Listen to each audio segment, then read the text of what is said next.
Mga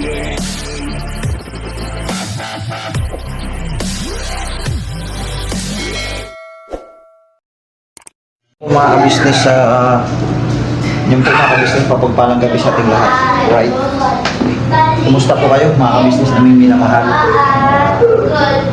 Nasa mabuting nawa kayong mga kalagayan mga business naming minamahal. So may narinig ko mga ingay dito, mga bata pala naglalaro. Naglalaro sila oh.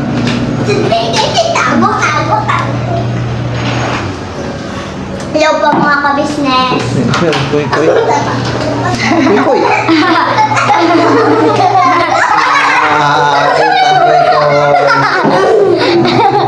Naglalaro sila dito. John, oh. John. Maulan eh. Maulan nga po. Yan po si Tinay, tulog na. Ma, ano nangyari? Koy, nako, nagdodo naman dahil eh. Galing kami church. Tulog. Mahilig sa papa. Puro papa. Tulog na. Ayan, tulog na. Ngayon kumakabis sa sumulan. Saan si Bay? Nandun niya sa church. Nasa church si Bay. Ano bang maganap? Bibi Tinay, ano bang pakiramdam mo niya kay Tinay na mga magingipin na, ma? Mga kabisnes. Magingipin na si Tinay. Kasi ano na siya mga kabisnes, laging siyang tawag nito yung pag nakahawak siya ng isang bagay na kinakagat. So isa lang ang ibig sabihin nito, hindi na maglaon talaga magiging na ito. Kasi nung nakaraan, nung nilagnat ito mga business, ay yung pagka hinawakan niyo yung kanyang kamay, yan pagka yun niya sa mukha na nanggigigil. Siya nilalagnan pero yung nilalagnan sa lang bakla. Oo. Excuse me po. John, saan kayo galing, John? Dali kami nag-vlog. Nag-vlog. Sipag lang tayo. Magsipag lang. Ay, ito pala mga kabisnes, naalala ko to. Mga kabisnes ito.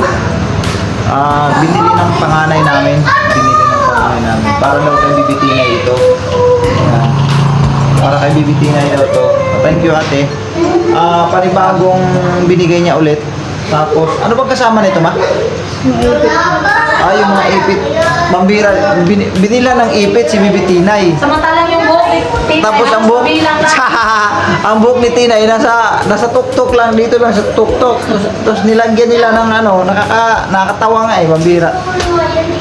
Tuwang-tuwa naman yung isa kasi siyempre siya hinahawak-hawakan niya sa ulo. Mga ka-business, thank you ate, yung panganay namin binigyan sa Tinay. Panggamit ni Tinay pagka nasa church or naglalakad meron sa electric fan mga ka-business. Yun. Pwede ko naman ng gamot. Masakit ang ulo mo? Hindi yung talento. Iyan ang hindi ko alam. Hindi ko alam kung anong pupwede dyan sa ano mo. Kasi mga ka-business lang yung sumasakit yung niya eh. Pag nito yung opera. Lagi sumasakit yung opera niya. Hindi ko alam kung anong pupwede dyan. Kasi kung titingnan mo, magaling na eh. Yung niya John, yung opera niya, lagi niyang iniinda ngayon. Kailangan kasi, dapat kasi sabi nga ni ate, dapat nakabinder pa kasi siya. Yan ang sinabi ko. Yun ang sinabi ko sa kanya mga ka-business nung matagal ko na binanggit sa kanya yan. Sabi ko, hanggat si Bibi Tinay ay hindi pa umabot ng 1 taon, mananatili ka nakabinder. Ayaw Hindi niya. masyadong yung Kasi maalo. niya. Masyado daw sagabal kasi parang siyempre nga naman pag nakabinder ka parang hindi ka makahinga, di ba? Parang mainit. masikip, mainit.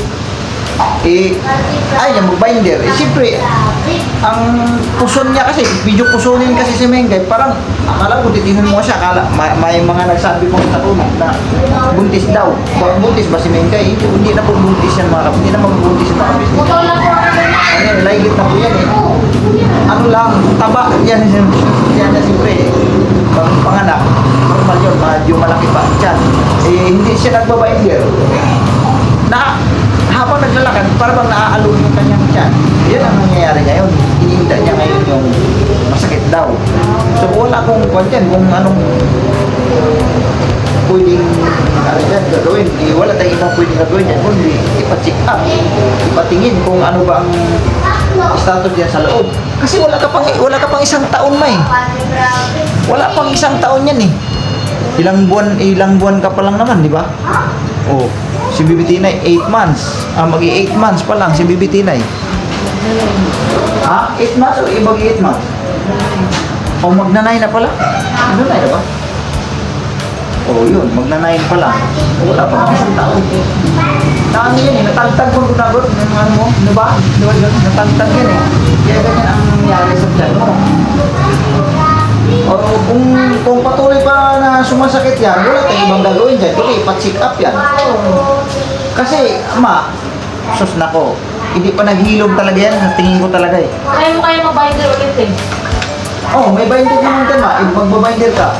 Kaya hindi ka kaya muna ulit. Hanggang sa tuloy Oo. yung ano mo.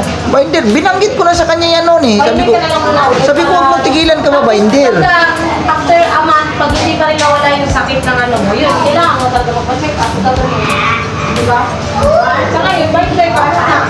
Try mo rin pa-binder. Binanggit ko na, sinabi ko na sa kanya yan noon eh. Nga, kako, huwag tigilan na ka ba, binder? Kasi, pag naglabas siya, yun ang madalas niyang iniinda eh. Pag naglalabas siya, mga siyempre na nababad sa tubig, makirot, malamig. Kasi di ba pag malamig, makirot ang sugat. Ang sugat. Oo. Hindi, sabi ko, magbabinder ka. Ayaw na po niya. Sa gambal daw. Yun na lang ko na gawin mo te, kahit ano, kahit pa paano, mag-binder. Try mo ulit yung binder niya. Tapos, After a month. parang pag-i-straighten mo lang sa loob ng isang buwan. Tama yung sinabi din doon. I-obserbahan mo kung kuwan. Kasi nga, sa kakalakad mo yan eh, di ba? Siyempre, akit paraog dito.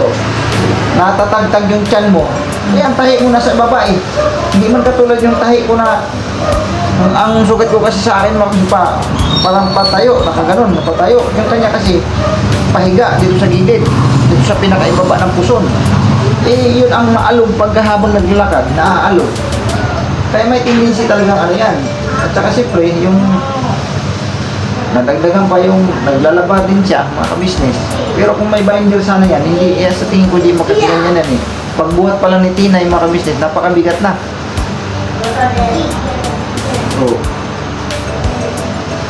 yan mo pwedeng gawin natin dyan. Kaya lang, pansamantala lang muna. Hindi talaga nawala. Yung choice talaga, kailangan talaga check up. Oo.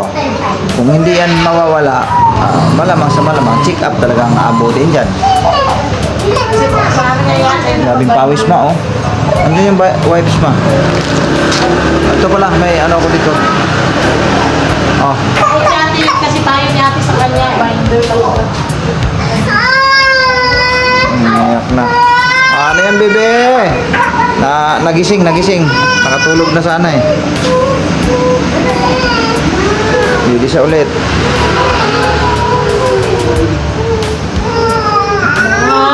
So yun po mga ka-business, no? Umiyak si Tinay. Yakit ko lang itong mga gamit. Yakit ko na to. John, sandali lang ha. Yakit ko lang to.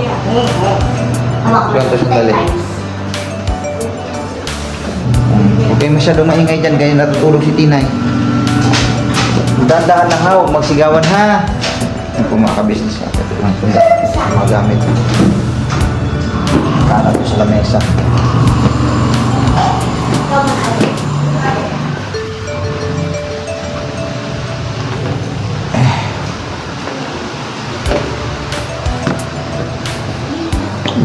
Ilaw dito.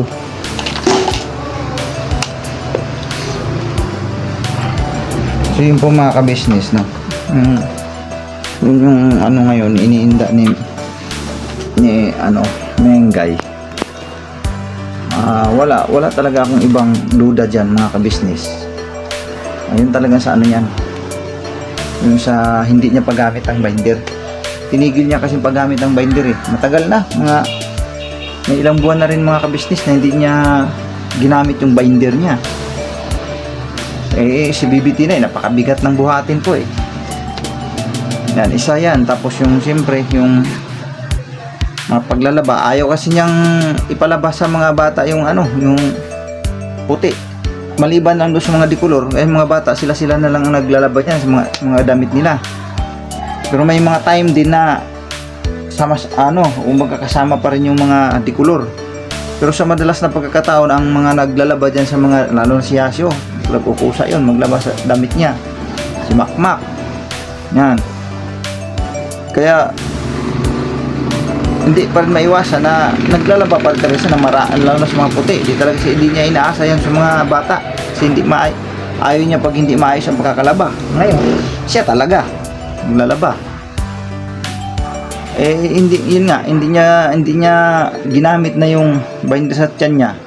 Malaking tulong kasi yun Baga hindi napupwersa yung pagkadakilos niya, na hindi naaalog yung kanyang puson. Kasi ang kanyang sugat po pagkaka opera ay nandito sa bandang puson sa may baba dito sa puson banda. Hindi sa akin kasi ang pagkakatahi kasi, ang pagkaka-opera sa akin kasi patayo na ganyan. Ito ganyan. Ang kanya pahalang ganon. Nasa baba pa. Siyempre habang gumagalaw ang tiyan niya, siyempre matagtag. Dapat kasi yun, kung may ipit siya na dito na binder lagi, so napipigilan, may salo, ika nga. Hindi niya nga ginagawa. Hindi niya na ginagamit. Kaya yan ang problema, ininda niya ngayon. Lalo pat katulad ngayon, maulan po ngayon mga kabisnes malamig ang panahon, yun, kumikirot. Kaya sabi ko nga sa kanya, i-try niya na lang gumamit ulit ng binder. Kung wala pa ring pagbabago, yun ang isa lang ibig sabihin nun, talagang ipapatingin, ipapacheck up kung sakali. Dito na, gising na yung bibitinay ko. Ayan, nagising yan asos, bunto na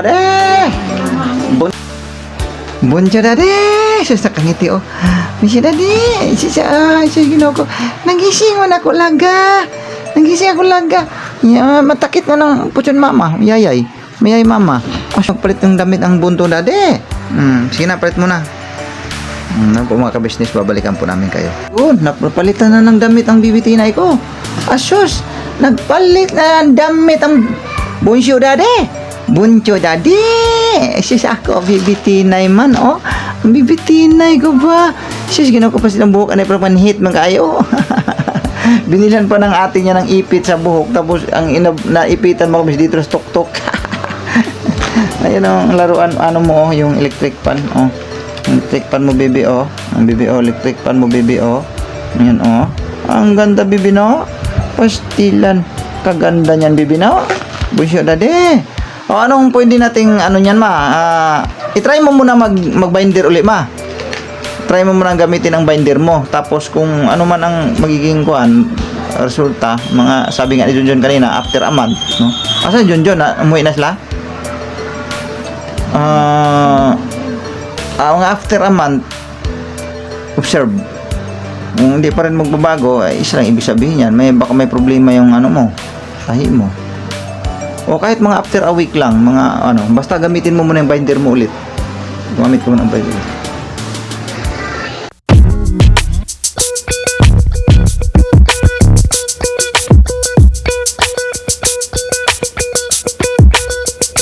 Ito po, meron na tayong t-shirts. Alright.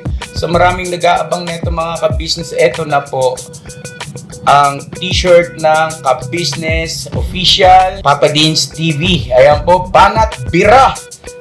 Napakaganda po ng kanyang disenyo mga ka-business, at ang tela po napakataas ng uri ng kanyang kalidad. Mga ka-business naming minamahal, meron pong available na mga iba't ibang sizes katulad ng XXL, XL, large, at meron ding medium, at syempre sa mga katulad ni Bookie, meron po yan mga ka-business naming minamahal. Siguradong hindi lamang kayo mag-i-enjoy sa quality ng ating merch, kundi andun pa yung makakatulong kayo sa ating mga kababayan na higit na nangangailangan.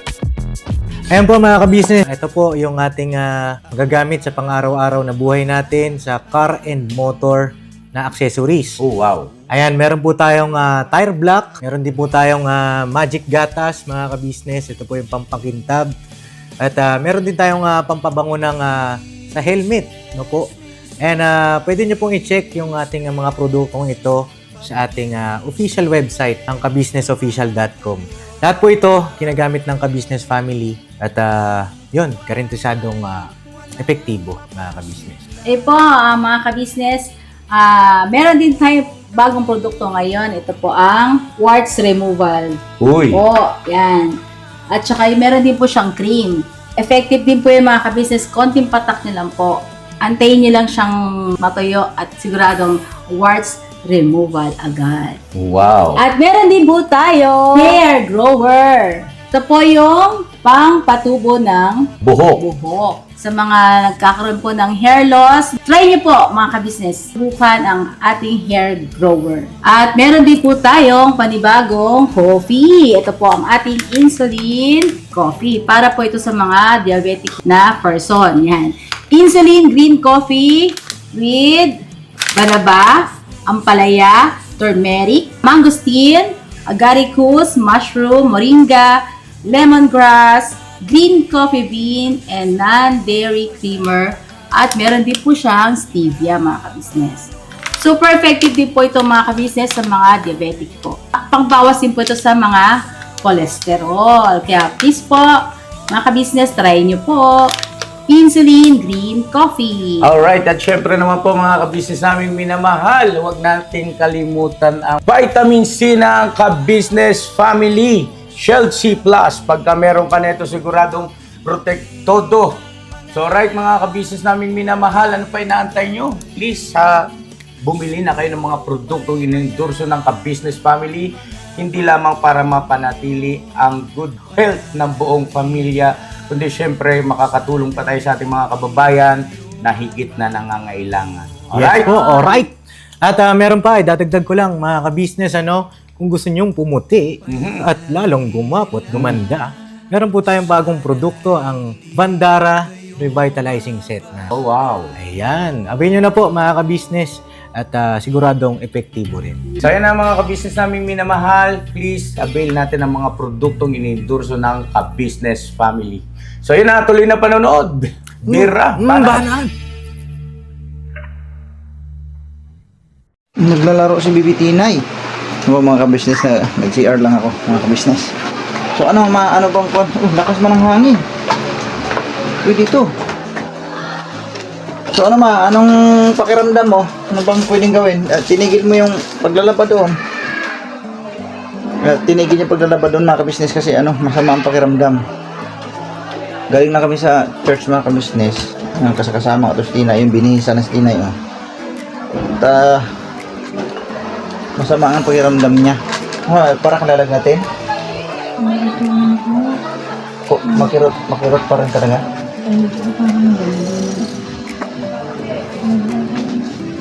Yun, kumirot yung kanyang yung kanyang tahi.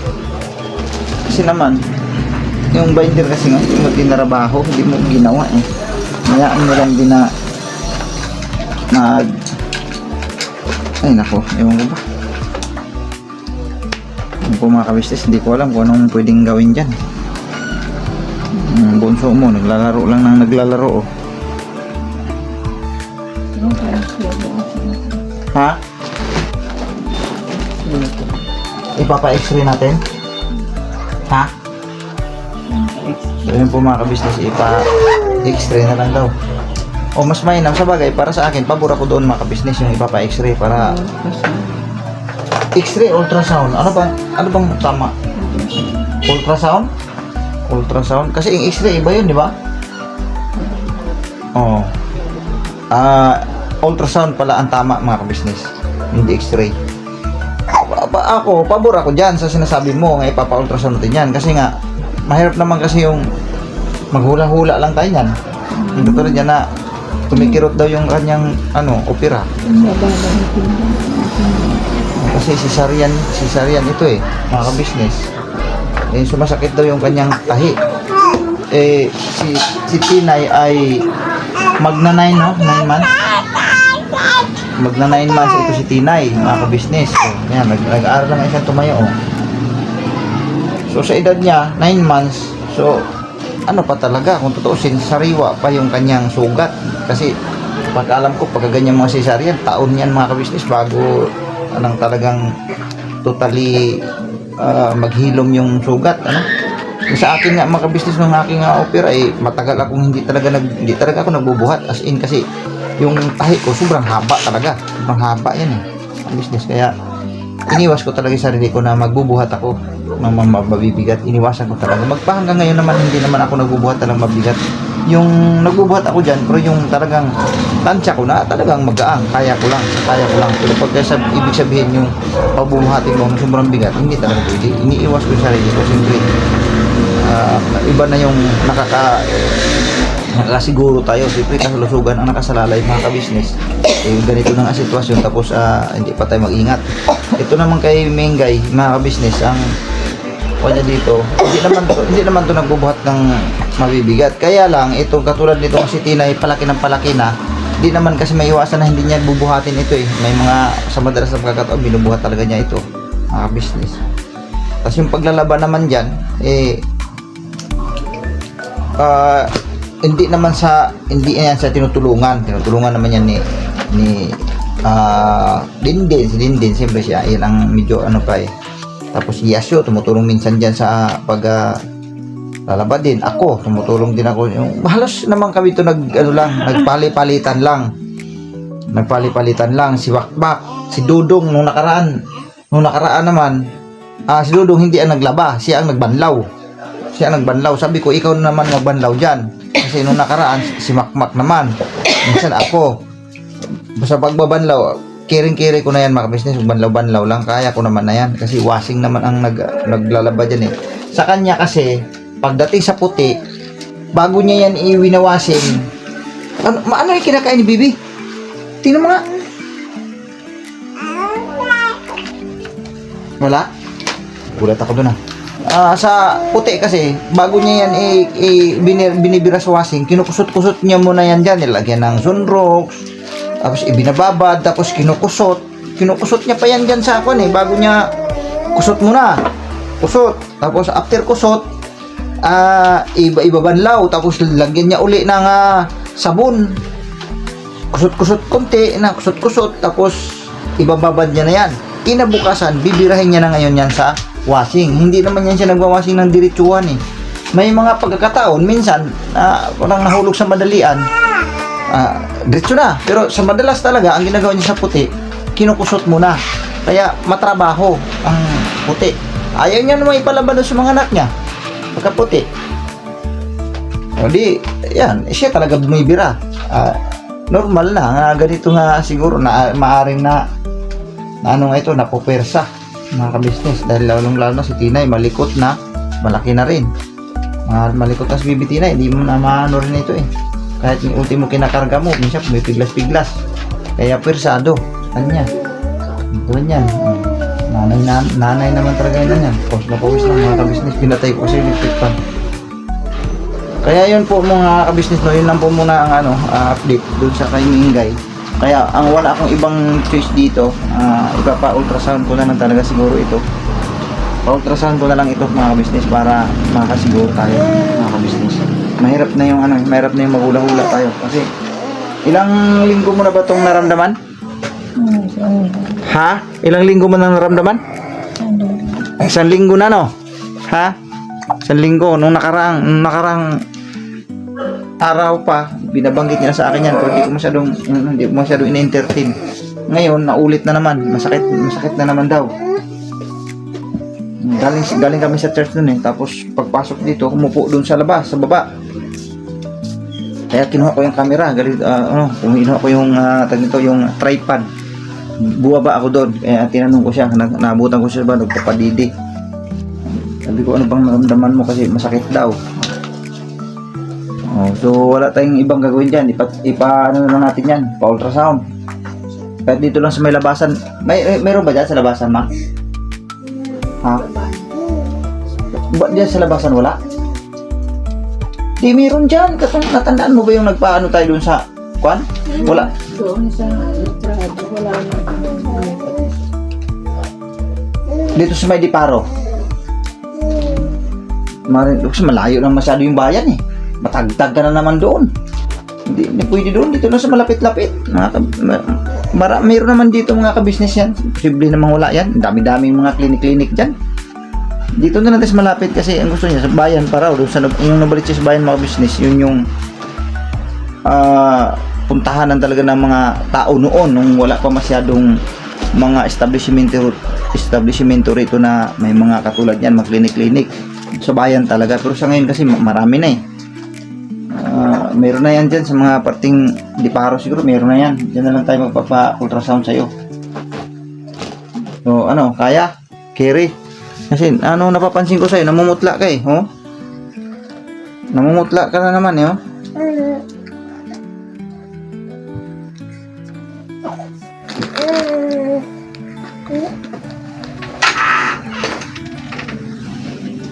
Wala tayong ibang gagawin dyan, kundi kung ano talaga.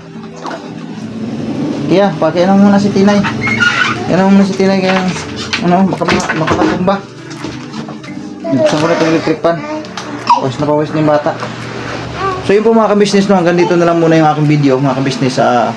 Yun, sisikapin na lang namin itong ma-ultrasound namin itong swimming guys. Kasi mahirap na po. Salamat po lang napakarami mga ka-business. Birabanat lang po tayo. Yan po.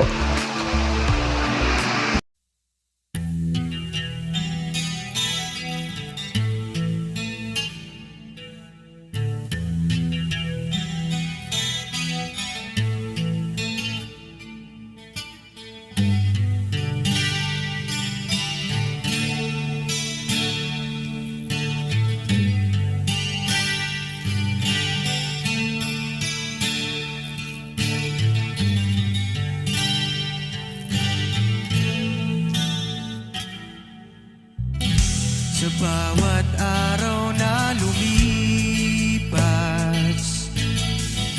ka-business ay nagagalak. Maraming taong natutulungan, pagpalain ng may kapal. Sa bawat araw nagdaan,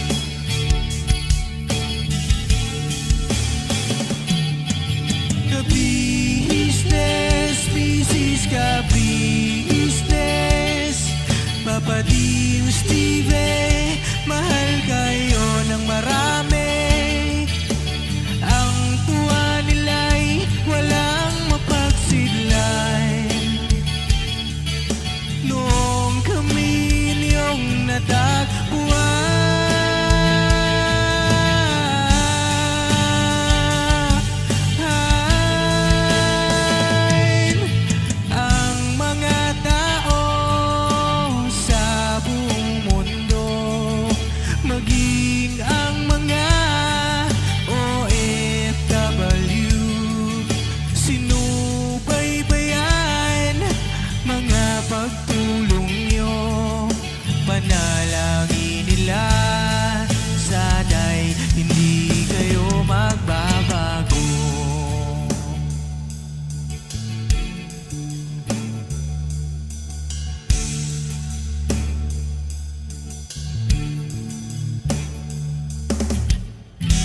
Papa din Stevie naman, scholarship ay nasimulan sa mga nais mag-aral. Pag-aaral ay pahalagahan upang kayo'y magtagumpay.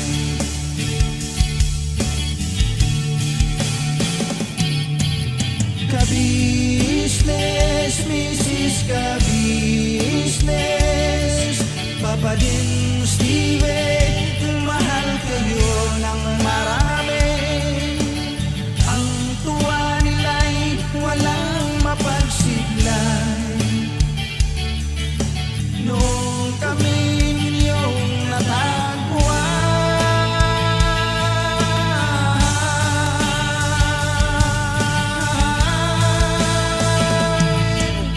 ang mga tao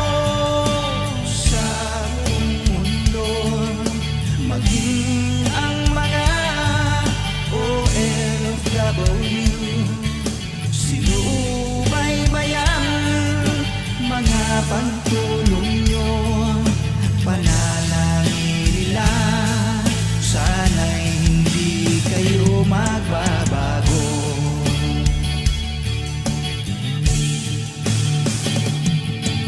Sponsors at subscribers naming minamahal, walang sawa kami sa inyo'y magpasalamat. Mula pa noon at hanggang ngayon, walang sawa kayo ay tumulong.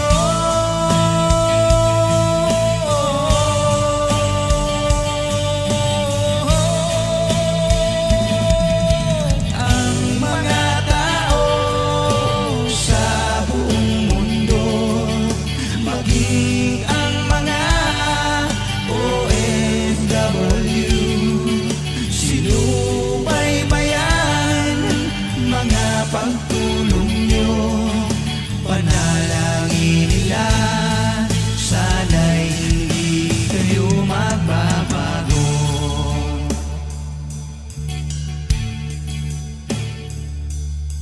Panalangin nila, sana'y hindi kayo magbabago.